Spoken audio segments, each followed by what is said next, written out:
Welcome back to the No Problem Parenting Podcast. This podcast is full of tips and tools, services and resources that can help you in the day-to-day behavior struggles with your kiddos, from infant to adults. Want more? Check out the No Problem Parenting 3-step perspective that will lay the foundation for solving behavioral issues with your children and family. This 96-minute audio-video program is educational, simple, and easy to navigate. Go to noproblimparenting.com to get started. Hey there, welcome back, No Problem Parents. Today's episode is all about the difference between parenting from fear and parenting with confidence. And some of you may not even realize that some of your parenting techniques are actually based in fear. If you're a parent that's worried a lot, did you know that worry is actually driven by fear? So there might be some underlying stuff going on or some deep stuff that maybe you're just not really paying attention to. But when we're parenting from fear, we're actually causing more anxiety in our kids.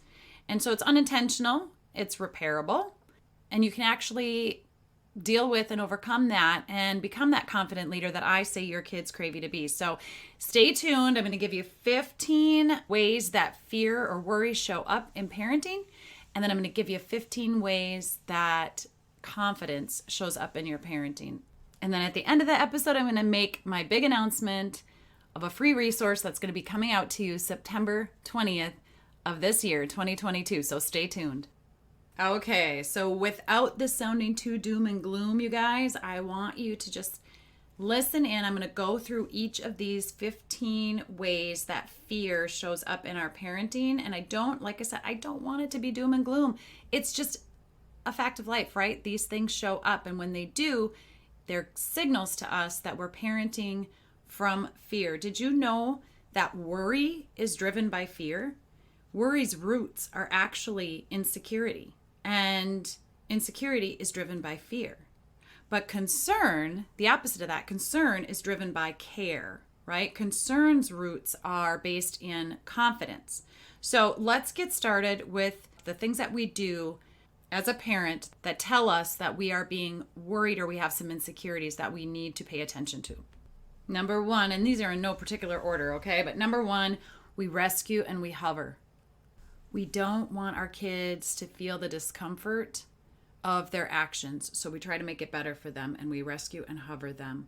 Number two, we're influenced by others. Even though our gut is telling us we need to do something or not do something for our child, oftentimes we're easily influenced by what somebody else might say or try to convince us is better or more right for our child, even though our gut, our intuition is telling us otherwise. Number three, peer pressure. And this can seem the same as being influenced by others. Sometimes the influence by others isn't actually peer pressure. It's just, oh, look what they're doing.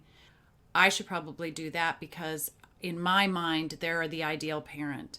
Or they have a better status than I do, so that must be what I need to do with my kids. Peer pressure is when you're actually kind of getting like hounded by your peers and like looked at and told by your peers that everybody's doing it this way, so this is what I need to do, okay? So there's a difference between being influenced by others and actually peer pressure. Well, of course you better go to this birthday party. Of course you better sign your kid up for this event or this thing because, everybody's doing it. It's so high school, but we do this as parents. It's kind of silly, but we do. Number four, being inconsistent. One day you're telling your kids they can't do something or they shouldn't do something. The next day you're like, oh, well, I'm tired. And so go ahead, do, whatever you need to do. Again, as I list all of these things, I'm not going to be able to have time to go into detail. And there's so many examples, so I would never be able to cover them all. Just be paying attention to the things that I'm saying so that you can think about how it applies to you and when you might be doing this or if you're doing this. Number five, giving in. Kind of like being inconsistent, right? One day you say they can't, the next day you say they can because you're tired. So wavering and going back and forth on your word. Number six, rationalizing. Well, my kid did this because, and there's some sort of an excuse, or I did this because. And so you start to rationalize your behavior and or your child's behavior. Number seven, convincing. So you're convincing your kid why they need to do something or why it's good for them to do something or why they shouldn't be able to do something. And sometimes we're even convincing ourselves that it's the best thing. So convincing is another example of insecurity. Explaining. Now, after you give your child maybe a consequence, you might explain why they did what they did was wrong and why they need to do what you want them to do. Too much explaining is going on these days, and that actually can be a sign of insecurity and create insecurity in your kids.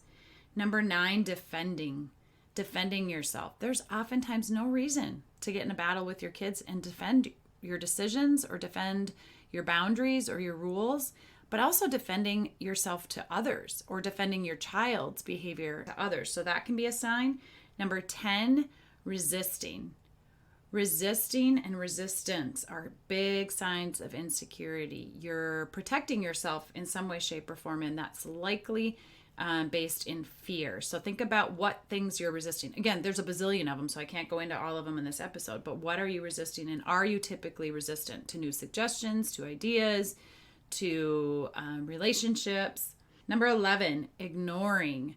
Just ignoring the problem and hoping it'll go away, or ignoring the struggle, the behavior, hoping that it's just going to go away. That's a sign of insecurity. Number 12 is the opposite, overcommitting. Overcommitting to yourself, to your child, saying you're going to do this, that, and the other, and then not being able to follow through. Overcommitting to activities, to volunteering, to work schedule, to saying yes to everything. Overcommitting is actually a sign of insecurity, believe it or not. And it's just super important that we take a look at ourselves before we're just trying to solve a problem that we think is just a behavior about our kid. Like, it's good for us to be aware of some of these things so that we can name them, deal with them, and overcome them. All right, number 13, living vicariously through your child. Oy. This is, again, unintentional. You just want the best for your child. You want them to have the opportunities that you didn't have. And sometimes the kids have the same interests that we did have, and they're very appreciative and grateful for the opportunities that we give them with all their extracurricular sports and things, or the missionary work that they do because, that's what we've always wanted to do, or just kind of our own things. So just pay attention, just pause and think about, is this something that I'm doing because I didn't have the opportunity to do it and I wished I would have gone further in a sport or done more traveling or done whatever, and my kid is going along with it, but maybe it's not really their interest, or they just want to do it for fun and they have no desire to, pursue it later on in life, whatever that means for you. Again, I'm being vague about that because it's different for everybody. All right, 14, setting impossible standards. Sometimes we start our kids off with activities or set goals for our kids that are just, they don't need to be achieved as fast as we're expecting them.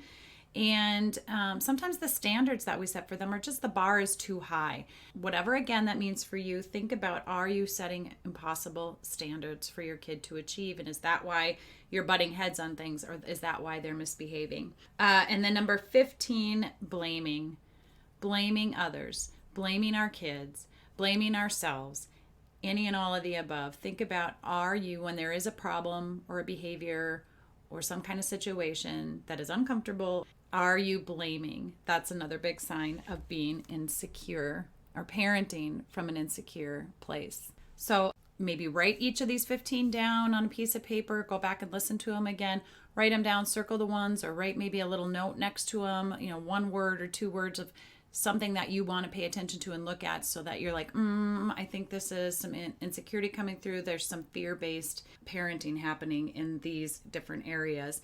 And just once you can name them, you out them, you name them, you acknowledge them, then you can much more easily deal with and overcome them. And we make this very matter of fact here at No Problem Parenting. We don't, we're not therapy, we're not clinical. So if you do need therapists or resources for that, to really kind of get to the root of, some emotion or situation that's happened to you, we've got tons of resources for you, specifically for, wherever it is in your life, whatever challenge it is in your life that you're dealing with. But we want to take a look at some of these things. A lot of times it just is, I just need to notice and recognize that, and I've developed a habit of reacting or responding out of fear or worry, that now that I acknowledge it, I can work on that, and I can create a new habit around that so that I'm not reacting out of fear and worry.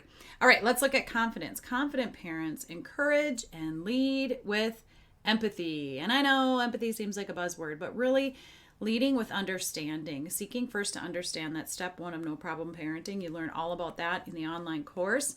Let's take a look at how we can parent from concern, which is much different than worry. Concern's roots, remember, are based in confidence, okay? So here's some things that you're doing that show that you are a confident parent, all right? Number 1, self-care. Whether that's a bubble bath and all the easy, cheesy, typical things we think about with self-care, or you're exercising regularly, you're acknowledging yourself, you're taking time to do the things that fill your cup and feed you outside of being a mom or a dad. Self-care, whatever that looks like for you. Number 2, you stand your ground. And this is not in a forceful way. It's just a very, like I said, No Problem Parenting is very matter of fact. In a matter of fact way, what do you believe in? And you stand your ground in that. What did you say? You say what you mean, or you mean what you say. Number 3, secure in your beliefs, your values, and your morals. And again, being able to, number 2, stand your ground, but being secure in the things that you believe in. Do you really believe the things you say you believe? Or are you just doing that because of peer pressure, or because that's what everybody else in your friend group is doing, or your family? And your kids don't have to believe the same things you believe, but they can know that you stand firm in your beliefs and you're very secure in the things and the morals and the values that you believe in. All right, number 4, encouraging your kiddos, encouraging your kids, encouraging your spouse, your partner, your friendship group, just being an encouraging person. But of course, most definitely encouraging your kiddos to try new things, to take some risks, to communicate, to talk about their feelings. Number 5, you're honest. That one just speaks for itself. You're not telling a bunch of white lies all the time. You're not trying to keep the truth from your kids because you don't want it to hurt them.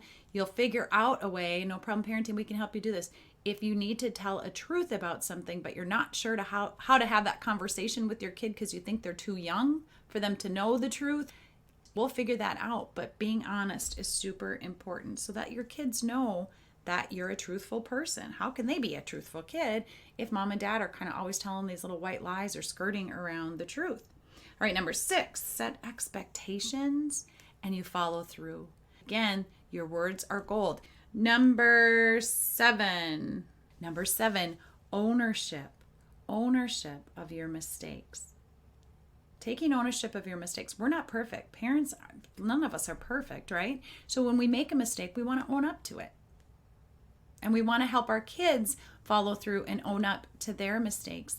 When we do make a mistake, we can own up to it and be like, oh my gosh, can't believe I did that. Or, oh, I am so sorry, and here's how I'm going to make it right.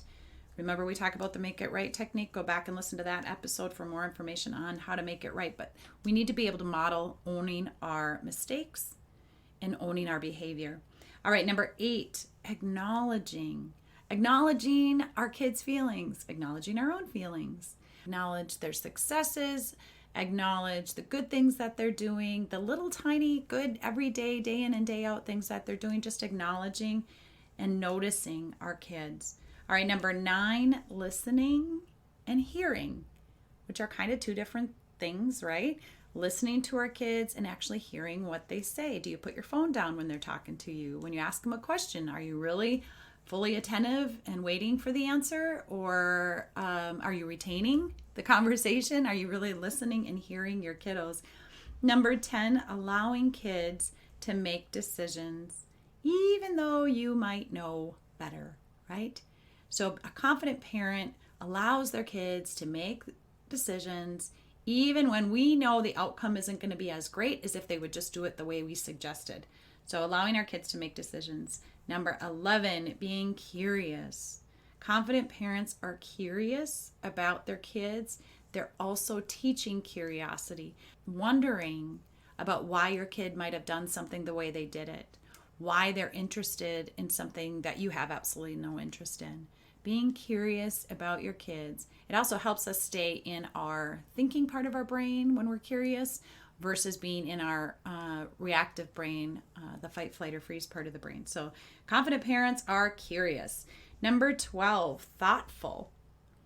Confident parents are thoughtful. They're noticing the things that their kids are doing. They're thanking their kids for even the everyday kind of behaviors that we maybe wouldn't otherwise think to thank them for. Being thoughtful of what our kids like, what's their favorite color, what foods do they prefer, really being thoughtful and kind in this kind of small ways. Parenting isn't just about, making a bunch of rules and consequencing our kids and teaching them lessons. Parenting is really just a lot of thoughtfulness, right? All right, number 13. I love this one. This is one of my favorite ones. Being matter of fact. Confident parents are matter of fact. We're not on edge. We're kind of like, yes, life throws us curveballs. We can't always be prepared. Step 2, being prepared for the worst. We can't always be prepared for what's going to happen, but we can deal with and overcome the problems and the challenges in our home. And one of the best ways that we can do that is to take a problem or behavior and pause and think about it for a minute. And then when we respond, we can respond with a matter of fact, cause and effect, kind of like, okay, here's the problem, and now here's what we're going to deal with it matter of factly, and then no problem, we're going to move on. Turn a problem into a no problem, lesson learned, and then we're going to move on. So being matter of fact is one of the things that confident parents do. Number 14, we provide logical consequences. When our kids mess up, when they misbehave, what is the natural cause and effect for what they did?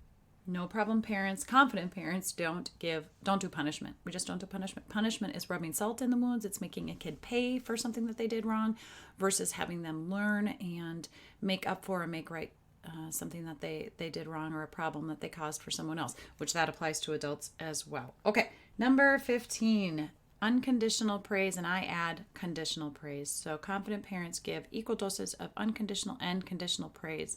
Unconditional praise is saying things like, great job, you look pretty, you're so good, you're so nice. And conditional praise is the fact. So I usually like to lead with a conditional praise kind of thing, like, wow, you got 13 out of 14. That's a fact. 13 out of 14 on your test. Great job. I teach you all about that in step 3, change the conversation of the No Problem Parenting course. Okay, you guys, so 15 examples of insecure parenting versus confident parenting. So are you ready to kick fear and worry to the curb? How many of these things have you recognized in the insecure category that you're doing? Then how many things have you recognized in the confidence category? When we feel confident, we are much more able to respond to our kids' behaviors, to their emotions, and help lead the way for them so that they can then feel confident and secure about themselves. So I suggest that you just start with one behavior or one problem that you are worried about, that you're fearful of, and then make the decision to deal with it head on so that you can overcome it. Parenting is hard, but you know what, guys? We make it so much harder than it needs to be. And so reach out if you need some support or you want some guidance or you need some resources. We are growing our resource page here at No Problem Parents. Go to noproblemparents.com, click on the resources tab, and just take a look around. There's a growing resource list to help you tackle any parenting issue or concern or behavior problem with your child. And speaking of that, I'm going to make my big announcement. On September 20th, we are publishing our first ever No Problem Parenting, Raising Your Kiddos with More Confidence and Less Fear resource book. You guys, this book is written around the 3 steps of no problem parenting. Seek first to understand, prepare for the worst, and change the conversation. I have 21 authors, 22 including me, and we are going to share our best tips, tools, resources, stories. These are all authors who have lived something in their life or experienced something in their professional work that have really called them to niche down and provide a specific resource to parents. And so I'm super excited to have that book launching on September 20th. Make sure you are on our newsletter so that you're getting all of the updates and the alerts for when that's going to happen, because on September 20th, the book will be absolutely free. Our gift to you. So make sure you're following us on Instagram and Facebook at No Problem Parents, or if you're not a social media type of person, just go to noproblemparents.com, get yourself on the newsletter, and you'll get the alerts for when the book is going to launch and all the details about the event. All right, you guys, make it a great rest of your day, and we'll see you on the next episode. Thank you for tuning in to the No Problem Parenting Podcast. Join Jaci next time for more tips, tools, and resources that will help you become the confident leader your kids crave you to be. Who do you know that we could support on their parenting journey? Like this podcast, subscribe, share, or leave a review of the show. Your support of the No Problem Parenting Podcast pays it forward and helps us help more families.